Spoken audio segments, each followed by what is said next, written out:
All right. Hey, y'all. Welcome back to episode 6 of Environmental News, the good, the bad, the ugly. I'm Stacey Savage, aka the Texas Trash Talker. I'm founder and CEO of Zero Waste Strategies. Today, we're unpacking 3 of the hottest zero waste and circular economy topics rocking the US right now. Today, we have 3 themes. One's composting.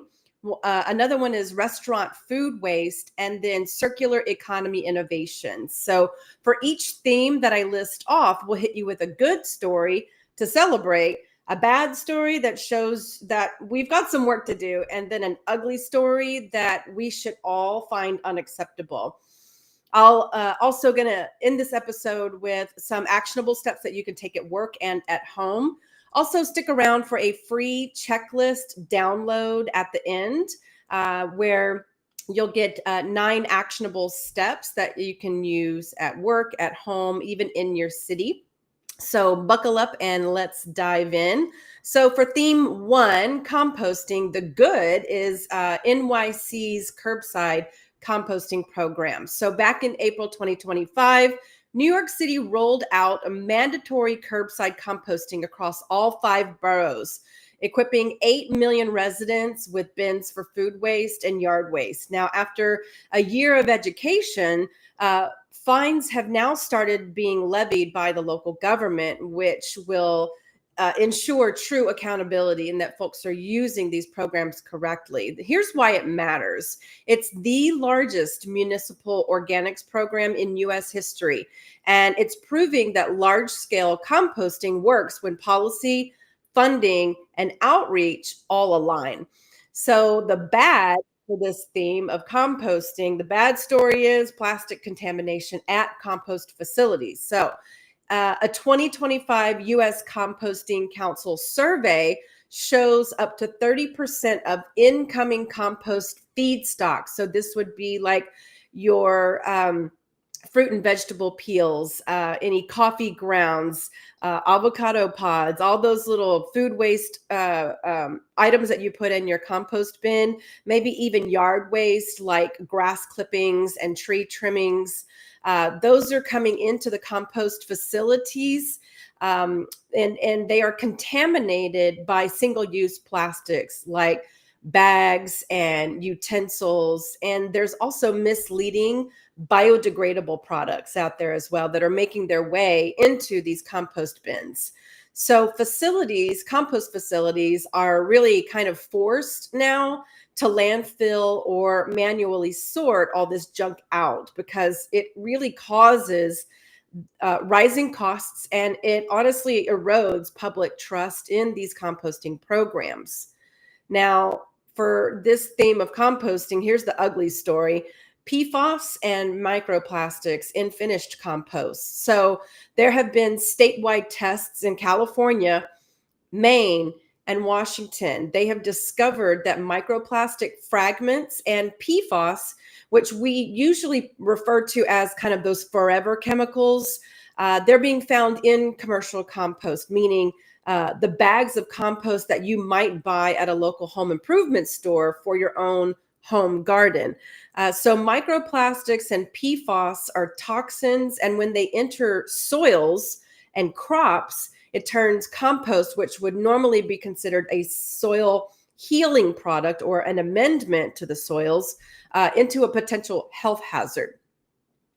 Now, moving on to theme 2 of restaurant food waste. Here's the good story.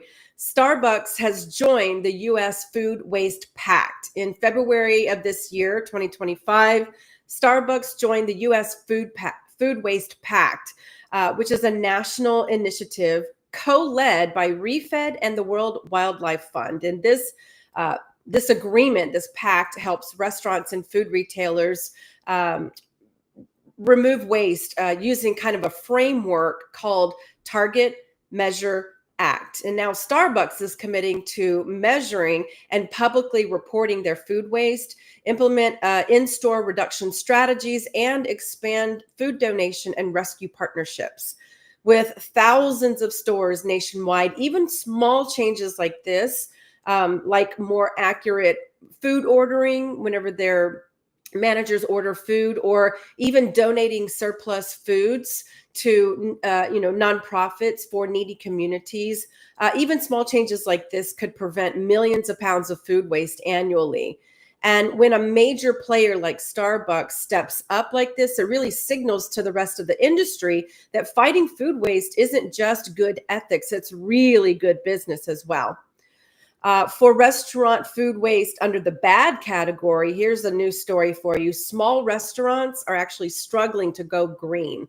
So there's a cafe in Brookline, Massachusetts that implemented compost bins and even induction cooktops. But it seems like the hauling fees and the staff training barriers for them make full zero waste transition in their kitchen kind of prohibitively expensive. So here's why it matters. Without things like grants or public policy support from local government or shared infrastructure from other businesses that are doing their part and helping kind of shift the burden across many, many, many restaurants instead of just a few doing their part. Most of these small eateries really can't afford these sustainability upgrades. So there needs to be more of a collective action being taken place.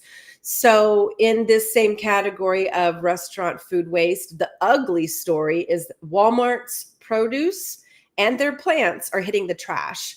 So despite Walmart having a zero waste to landfill pledge, Walmart stores have been seen discarding perfectly edible produce and living plants simply because the barcodes were missing. So in a country where millions are facing food insecurity, this is a policy-driven waste increase. It's not only ugly, it's really unacceptable. So Walmart has the money and the expendable resources to put newer strategies into place. And it wouldn't even be so hard to do training with their employees whenever it comes to food waste and plant waste, because all of the other food waste and plant waste are hitting compost bins. But the ones without the barcodes are the ones that are being mismanaged. So it would be either telling employees all plant waste and food waste should be hitting the compost bins at all of our stores, or it could be something like the barcodes are maybe the adhesive. There's a new type of sticker that has the barcodes on them that won't fall off or peel off or strip off, so that employees can recognize those materials a little easier, so they know which bin they're supposed to go into. So that's it seems something that's pretty fixable to me, but it needs to be called out. So we're moving on to theme number 3, which is circular economy innovations. The good story is Chicago's Let Us Entertain You group goes big. So Let Us Entertain You is a restaurant group. Yes, lettuce, LETTUCE.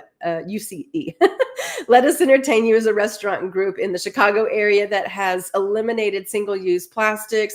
They've switched over to reusable or compostable serviceware, like your to-go containers or your utensils. And then they've also partnered with waste haulers to compost scraps across 100 plus of its locations across the Chicago area. So this is why it matters. A group this size committing to zero waste sets a very powerful industry example, and it really influences supply chains nationwide.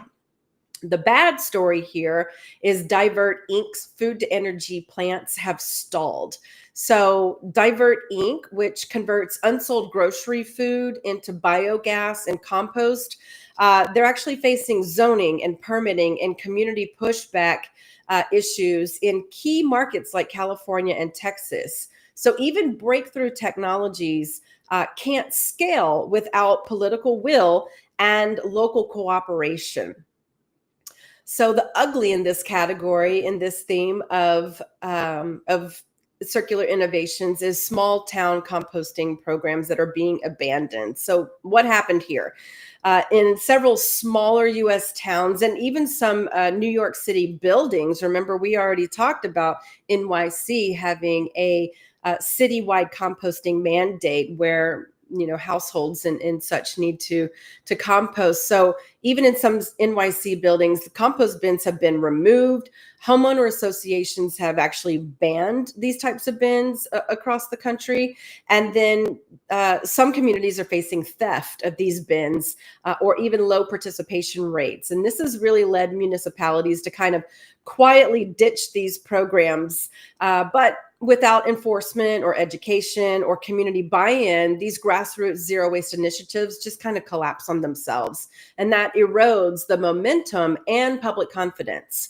So to wrap it up, we've seen amazing wins in composting, restaurant innovation, corporate leadership, but we've also faced plastic contamination, food waste injustice, and the all too common collapse of social and local programs. So now it's your turn. Here's what you can do at home. So make sure if you have a composting program that you only compost certified materials. That's your food scraps and your yard clippings. But also if you put materials like that in a bag, it needs to be BPI certified bags. They're usually a light green color, but you can't put compost in a plastic bag, folks. So think about it hitting the compost heap, and then the worker has to pull all of that food waste out of the bag because plastics are not compostable. So there are industry standards around what types of bags that you can put compostable materials in called BPI. B as in boy, P as in Paul, I as in indigo. And those are bags that have been shown to break down in compost heaps. So you can also drop off film or plastics, the thin stretchy films. They don't belong in your recycle bin. Thin stretchy plastic films get kind of wrapped around all the machinery at a recycling facility. It just kind of mucks everything up, and it can stop, kind of break down the whole process. So you don't want to put those kinds of things in there. But usually your city will have a drop-off program. So take a look at your city's website to see if there's some kind of drop-off program for your thin, stretchy plastic films. Sometimes they'll even have a way for you to get rid of clean styrofoam, not food containers of styrofoam, but styrofoam blocks that would come in a TV box, right? Where you would bring home a TV from a store or something, and with those clean blocks of styrofoam. And then also you can just refuse waste, period. So think about all of the food orders that we order from DoorDash or Uber Eats or wherever, Grubhub. And you can just put on your order as you're doing it online or calling it in, like, hey, we don't need any utensils. I don't need napkins. I don't need single-use condiments because I'm here at the house. I've already got all this stuff. So you can actually refuse waste before you even create it by thinking outside the box like that. Now at work, you can launch a food waste audit. Oh, fuck. God damn it.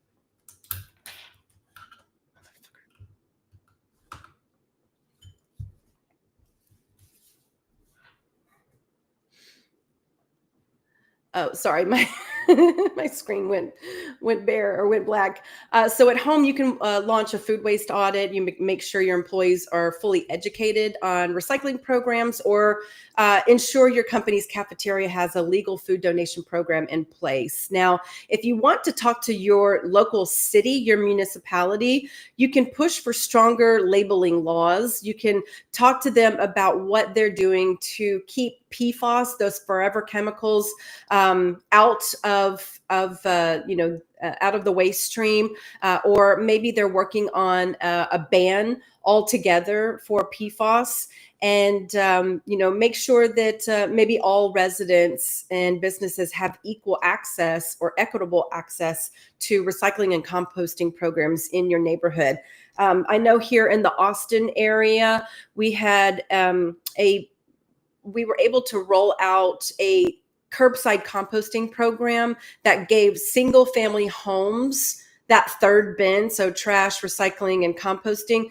We were able to roll that out, but apartments people who lived in apartments and condos in Austin didn't have that for several years. So those who did not own a home were not given the same opportunities to you know, be as responsible with their materials as people in single family homes. So there was an equity issue around that. And the city recognized that and started developing a new policy so that apartment dwellers could go ahead and compost their food waste as well. So that's just one example of what that might look like in working with your city or your local government, your city council members. Also, one thing I want to offer everybody for free is a download, which is a tip sheet called the 9 Ways to Close the Loop. It's a zero waste tip sheet for kind of step-by-step instructions tied to each of the stories that I've talked about today. And you can grab it at the link in the comments. And also, if you want to join our monthly zero waste newsletter and our new Substack account for waste reduction tips and hacks for the home, even your business, those links will be in the comments as well. So if you did find this a valuable episode, like it, share it, tag it with a friend who cares about real change on the zero waste and circular economy fronts. Again, I'm Stacey Savage. I'll see y'all next week where we're going to keep talking trash and sustainability action. So stay bold, stay green, and stay trashy.